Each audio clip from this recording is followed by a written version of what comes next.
Hey everybody, welcome to Hear Us Out. I'm Patrick. And I'm Paul. Have you ever wondered why when you're watching a film you're like, I'll bet that's a such and such film? Well, we're going to talk about that tonight because directors have signature styles, signature moves that make you know without even reading it that it was them that made the movie.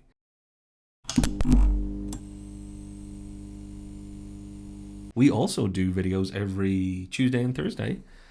So if you want to check out more great content from us, which we think is great, hopefully you will too, get over to our video section and have a look at our previous stuff. So, directors' signature moves, their little stamps. Yeah, so we're going to start off with Edgar Wright, obviously from films like the Cornetto trilogy, Shaun of the Dead, Hot Fuzz, and The End. Yeah, which was Baby Driver and my personal favorite, Scott Pilgrim. Yeah. So he's a great director. I'm getting my bias out early. Love Edgar Wright. Edgar Wright. We both do. Yeah, for his signature moves. And that's one of the reasons why I think he's the first one that we're going to talk about, because we're both like, not only is it his signature, it's why he's so good. Yeah, so we're going to start off with musical cues because of recent, which goes Baby Driver film. It is very, very clear of his musical cues in this thing. Yeah. Like it even started off like the movie's kind of concept came from essentially a short video. That whole scene, the start of Baby Driver, came from that, and then the movie kind of grew. So his musical cues in kind of with visuals and stuff. He's been able to time to music just brilliantly in every film. Like Scott Pilgrim, perfect. Baby Driver is it's an entire probably college class on how to do it now. But even back to Shaun of the Dead, you have the whacking of shovels to Mr. Fahrenheit or whatever the name of that Queen song is. Yeah, the Queen song, the pool cues and like he's just a master at it. There are very, very few people that have done it as well as him. Yeah, no. So much so that it's become a staple in trailers as now as well. So like his kind of thing set off the new trailer trend, which is matching stuff to music. Yeah, the visuals to music, and it plays nicely into his second big strength, or the second that we're going to list, but maybe I think his biggest strength for us. He has an amazing use of the edit and the frame from a transitions point of view. He is incredible. He can do he'll shoot thinking of a transition in mind. He's already pre-planned it. You can see some examples in Scott Pilgrim. It's just incredible, going from one scene to another in ever more increasingly clever ways. Yeah, taking a shot and shooting someone talking to camera, and when they turn to the other person, the location has changed. It's just fantastic. He can move time and space with the edit, which is brilliant. His way of doing the opening kind of like scenes as well, of showing because there's a traditional over city with the car driving and then slowly panning towards the main character thing. Like that tradition, that transition for openings has been done to death, and he kind of really came in and kind of changed those transitions. His time one as well, showing the distance from the city out towards the thing in Hot Fuzz again, is just it's a masterclass of showing. And actually my personal favourite of the transition of time is his pub scenes. He's used them in Shaun of the Dead, Hot Fuzz, and a few other things. He can do a bunch of quick jump cuts of we'll show one right now, and it's like, okay, that's a massive passage of time in 3 seconds of film, and you're like, that's brilliant. He brings the viewer along so effortlessly, which is why we could talk about him all night. Yeah, pretty much. He has obviously studied film, but there's such a joy to how he shoots, edits, and cuts together. It's fantastic.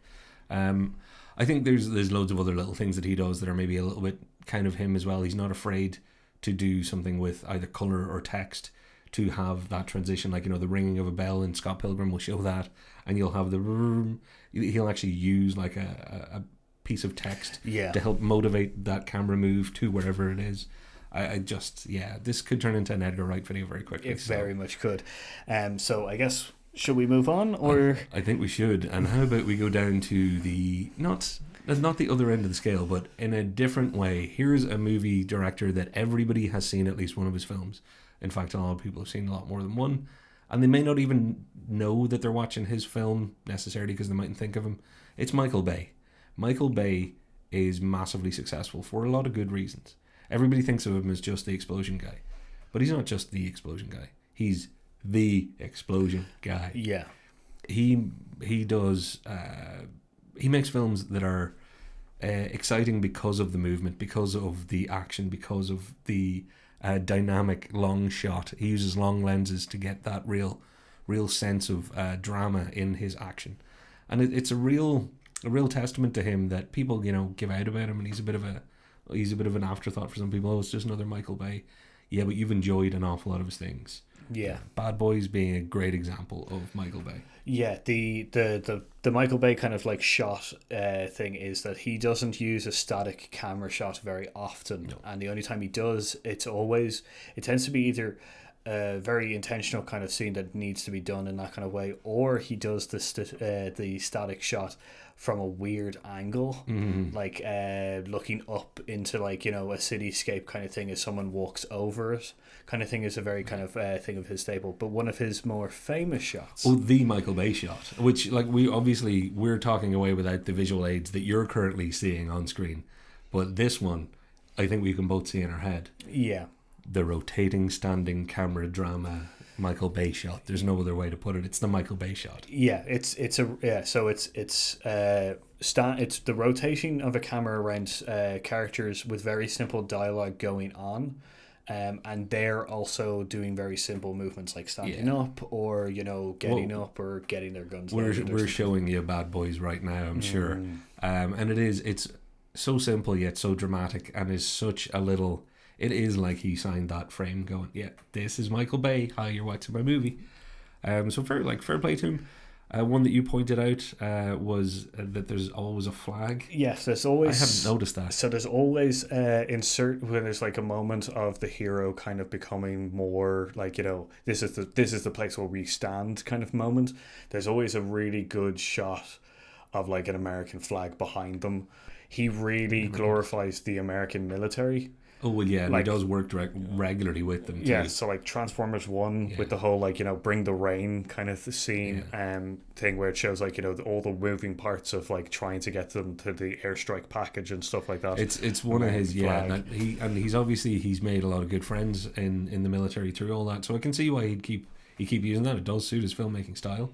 There is one other thing that we should probably throw in there very delicately. He does tend to use women as window dressing, and I think it'd be remiss if we didn't mention that. No, it's like he uses it as eye candy kind of thing to a fault. Yeah, like it's one of those moments in the film where you're just like, oh, explosions and stuff and hot women are Michael Bay's staples kind of thing, which is slightly bad. Yeah, very bad, and that's why we're massive Edgar Wright fans, but we're talking about Michael Bay. Take from that what you will, and I think realistically we're on to somebody who is massively divisive. Because you either don't know who he is, or you do and you really like him, or you do and you don't bother watching his movies because they just don't do it for you. And it's because he has such a strong visual style. He's Marmite in film form. Yeah. I've never tried Marmite, by the way, but people say that. Yeah, breaker of the rules, And it's Wes Anderson.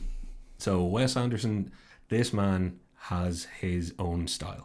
Yeah, he fully plays with the rules of filming.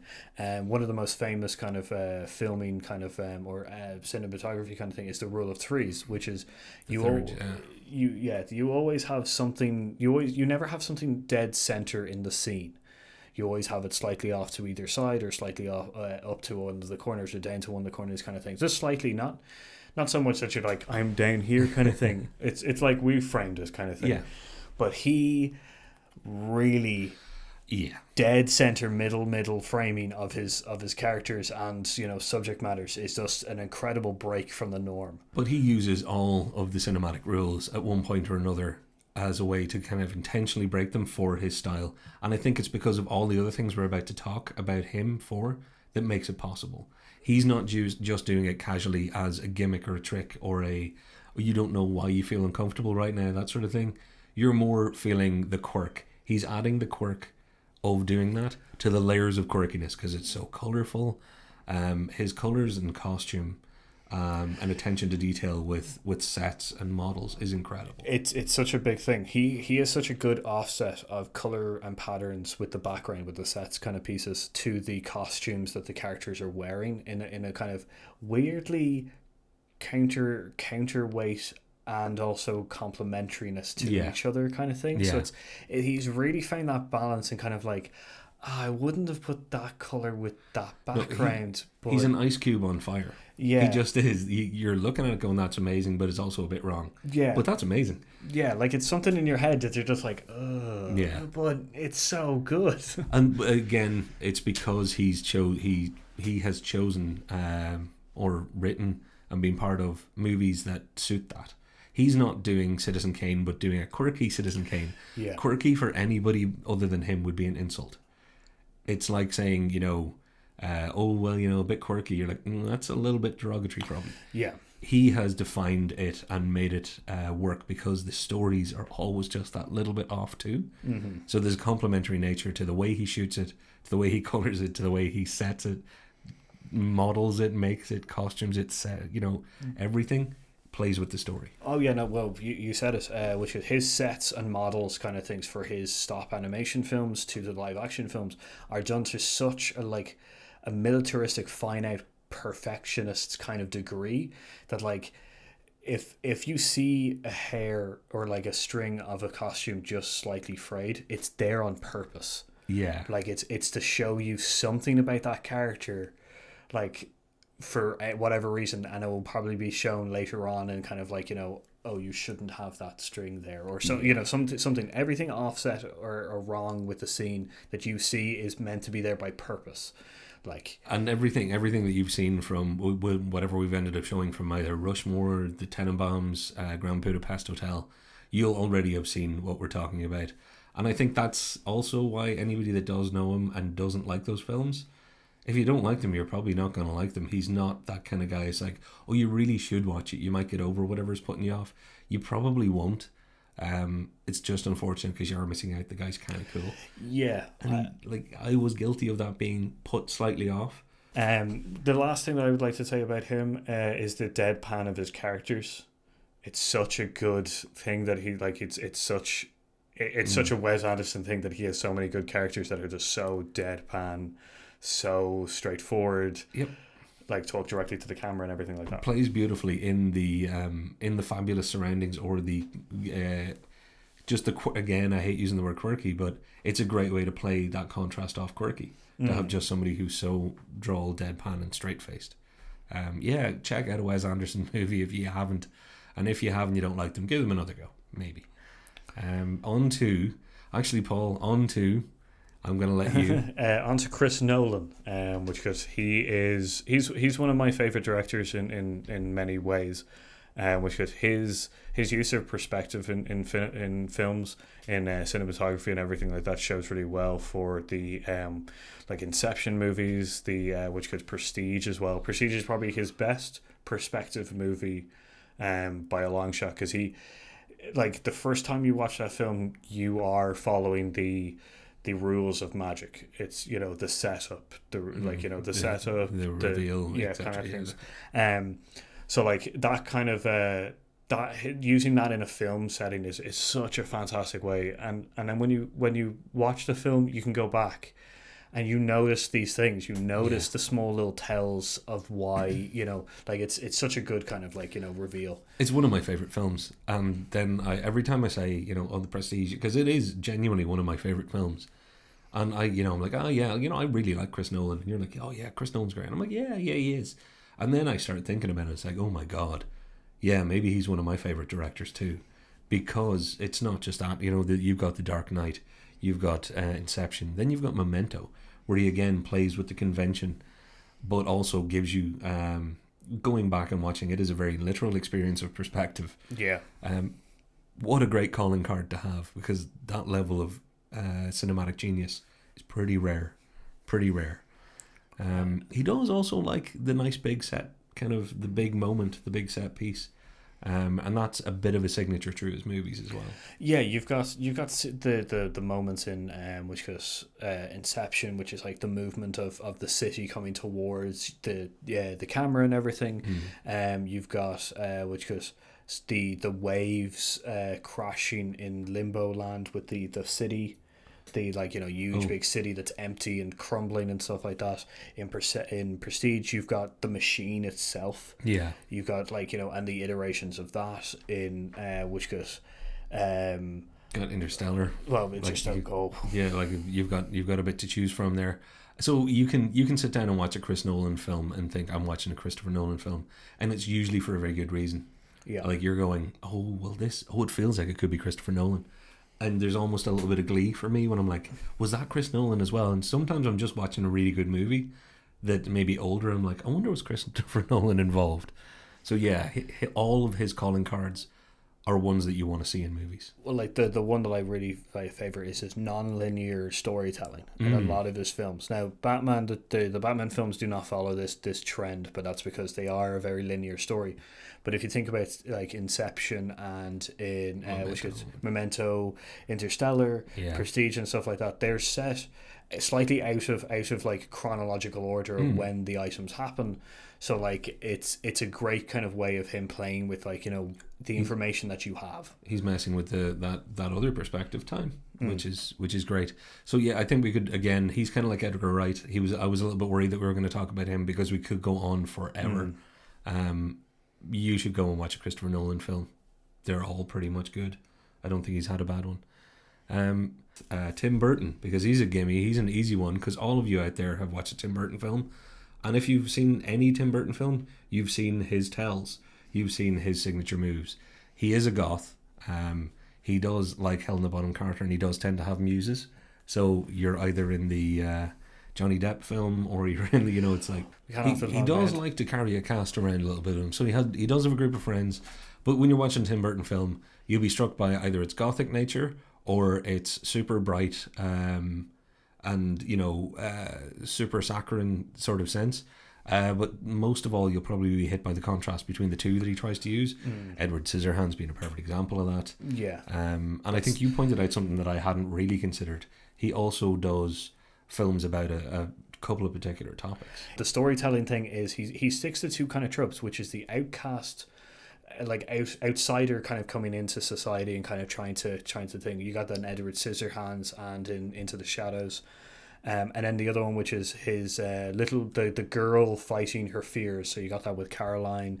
You've got that with in some ways, you got that with Beetlejuice a little bit. You got it in some level in a lot of his films, and Alice in Wonderland and stuff. And then you've got a little slight twist to it with Willy Wonka. But yeah, so like you've got that as an example. And I guess somewhere else on that spectrum, but in a very different way, is Paul's boy, as we now call him, because Del Toro is his boy. You have the T-shirt to prove it now. I do, which I have worn in an episode. I think, yeah.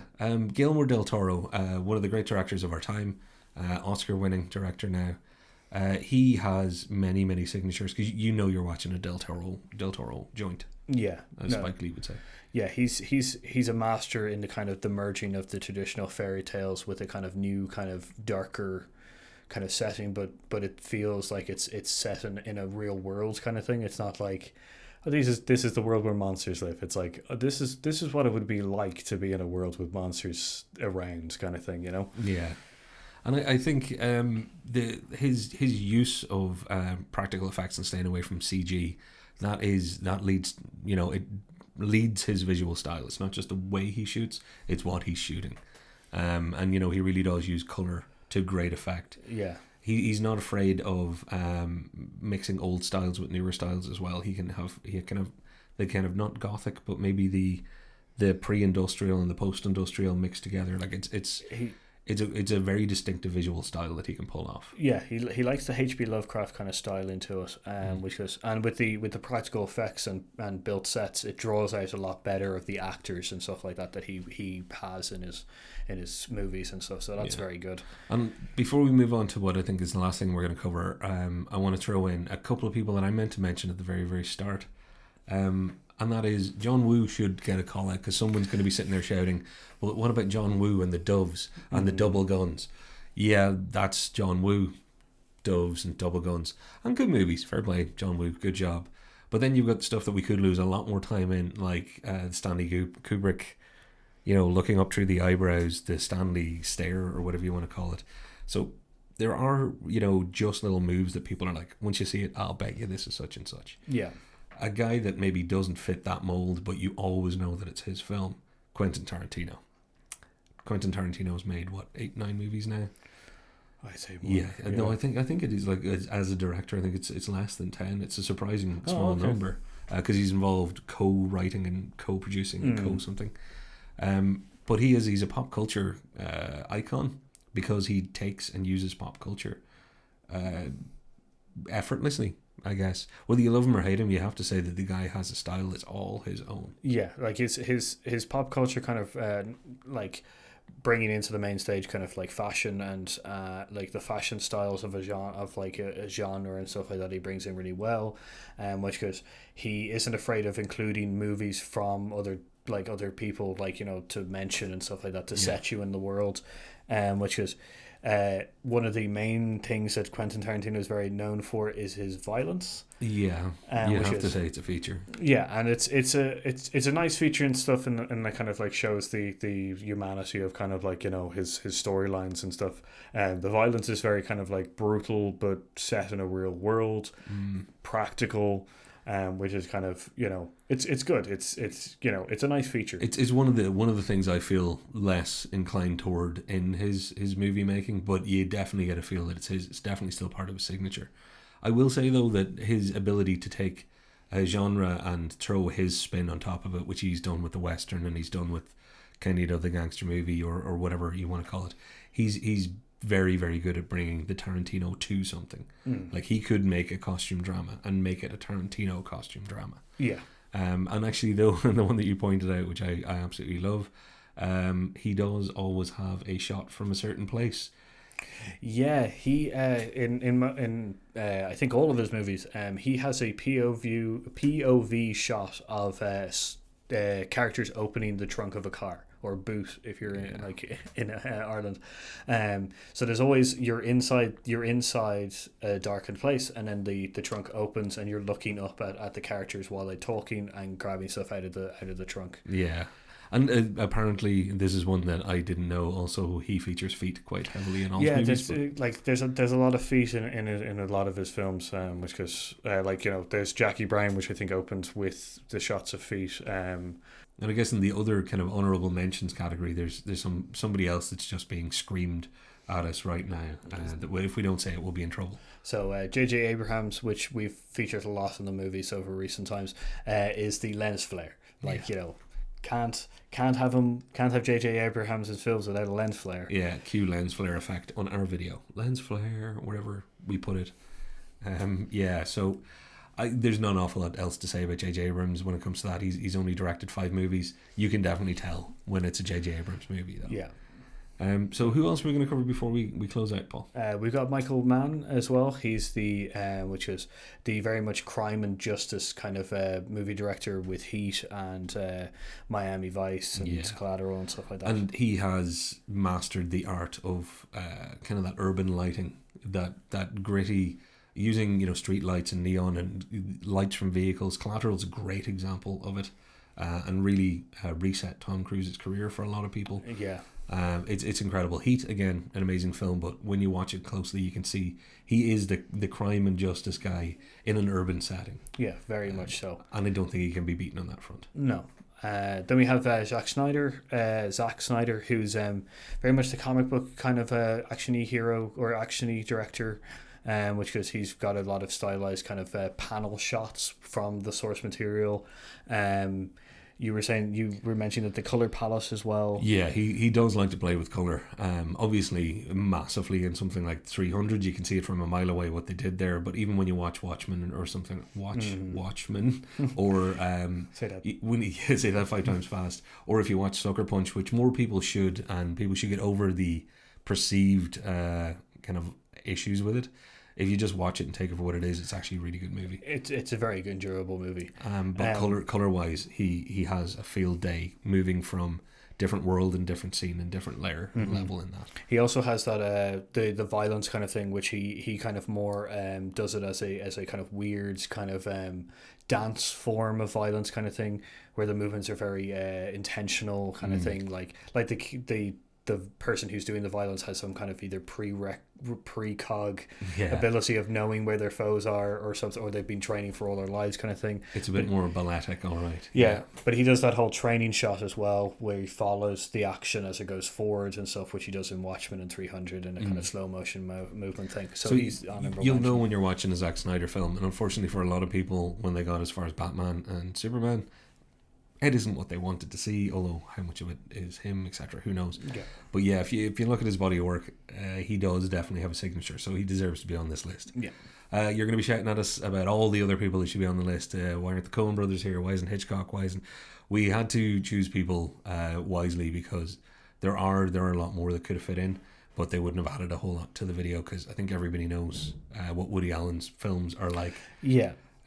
But as again, if you want to see more of these kind of things done in a more kind of detailed fashion in shorter time kind of thing, which we would love to do them, either comparison directors with similar signatures, as I said, and stuff like that. So please let us know. Yeah, so thanks for watching. Like, subscribe, share, hit the notification bell, all that good stuff. And yeah, please leave some comments down below and let us know what you thought. So until next time, I've been Patrick. And I've been Paul. And we've been Here Aside. And this is our signature.